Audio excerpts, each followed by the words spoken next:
Hey guys, I'm Will Nixon. I'm a Shop 11 ship fitter. Do you guys remember your first experience behind the wheel? I remember mine. I was 3 years old, standing on my dad's lap, driving the old blue Chev down the driveway, thinking it was the coolest thing in the world. And I just couldn't wait to grow up because I felt so awesome to just be behind the wheel of a vehicle. Now, to understand my love for cars and the work that makes it possible, I gotta dive in way into my history, and then I will teach you about why I picked a Camaro and what I plan to do with it. Now, the 3 points I gotta focus on are my love for motor vehicles, cars, boats, etc., and how I can achieve those goals. The second is gonna be why I chose the Camaro as my perfect car. And the third, I'll explain the Camaro to you and what I plan to do with it. Now, my love for cars really starts from the people that are close to me. My best friends and I, the first thing that we ever did together and really became a friend group over was we rebuilt my buddy's 67 Mustang. In 3 days, we put in work after work. I'd even go to work and then come out of work straight to his house and we'd work on this engine. And in 3 days, we had it rebuilt and running. And it was one of the best experiences of my life. It's how I got close with some of my best friends that I'm still friends with. And I just knew that that's the kind of experiences I wanted to keep with and pass on and, build my life around. Now, the second would be my dad. I grew up working on our old Chevy Suburban '02. I helped him replace the battery in the battery tray. I helped him do simple services like oil changes. And at one point, we even changed the engine in it. Not shortly after I graduated high school, but my dad and I bought a show truck together. And we did a little bit of restoration to get it to show worthy. And now that we have a show truck together, we've taken it to shows like Wings and Wheels up at the Tacoma Narrows Airport. And had a lot of fun memories and experiences with that. But none of that would be possible if I didn't do the work that I did. So I'm a Shop 11 ship fitter, and that means I work with metal. And the knowledge that I've gained working with metal allows me to further on with my hobbies, plus it gives me the money to be able to do my hobbies. Cars are expensive. So I'm glad that I was fortunate enough to get into the shop that I'm in and be able to learn about how to prep metal for welding and how to be able to fit stuff. And so let's say the floor pan's rusty, I can cut that out, prep a new piece, and fit it up there to weld. And that kind of brings me to my second main point is I got a rusty old Camaro, and it's my perfect project car.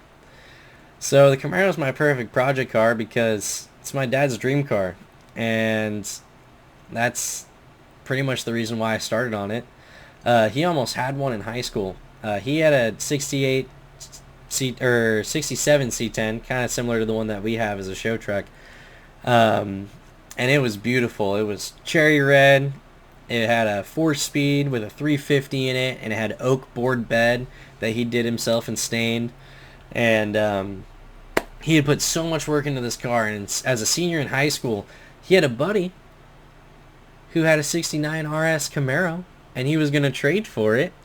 But the day before they traded, the guy was drunk and crashed his car around a tree.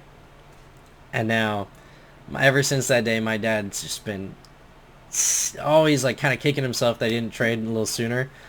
But he's always wanted to own a Camaro. And ever since they came out, he may have been 2 or 3 when they came out, but that had been his dream car, and he had the opportunity, and then the opportunity passed.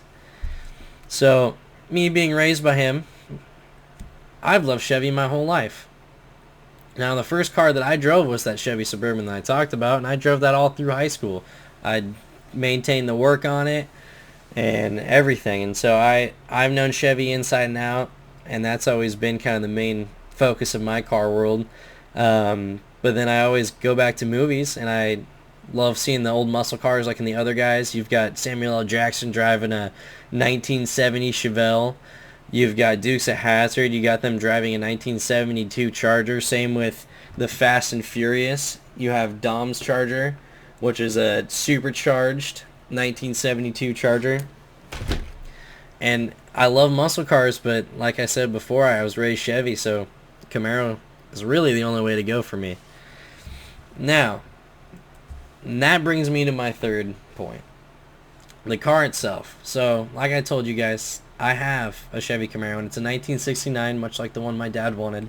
And I plan on making it a clone of the RS, which means it has the hideaway lights, nicer seats, yada yada yada. It's kind of luxury muscle. Um, and so that's one of my goals, is to kind of create my dad's favorite car. Since I've always loved Chevys, it's one of my dream cars too. But I want to build it so I can see the look on my dad's face when I show up with his dream car and toss him the keys and say drive it. Um, Now, one of the coolest parts about that car is there's a lot of things you can do with it. And taking it back to this car, I thought about supercharging it. And this is a blower which allows the air to flow for the supercharger and get more induction for the air-fuel ratio in the engine. And I would love to supercharge it, but what's even better, in my opinion, is doing turbos. And so one of the goals I had is to make it a race car. So I decided to get rid of the carbureted engine, and I bought a fuel-injected LS1 with LS6 heads, and all that means is it's a aluminum block, so it's a little bit lighter than the ones that used to come in the car. It's fuel injected versus carbureted, so the fuel directly goes into the injectors, into the each cylinder head, or each cylinder. And then the LS6 heads are a little bit longer, so it allows for bigger compression, which adds more power to the car. And more power behind the wheels means I can do more stuff with it, like if I want it to be competition drift, or if I want it to be a drag car, it allows more power to the wheels to either lose traction or have more torque, whatever I want it to do. And I plan on fully restoring it too. Right now it's kind of got a rusty floor pan, so I plan on using those skills from Shop 11 to restore that car. But yeah, that is why the Camaro is my perfect dream car. I plan to restore it. I know Chevy, and I can't wait to see the look on my dad's face. So all in all, Camaro is the best car for me because it's inspired by the ones I love, and I have the most knowledge on it. Thanks for listening.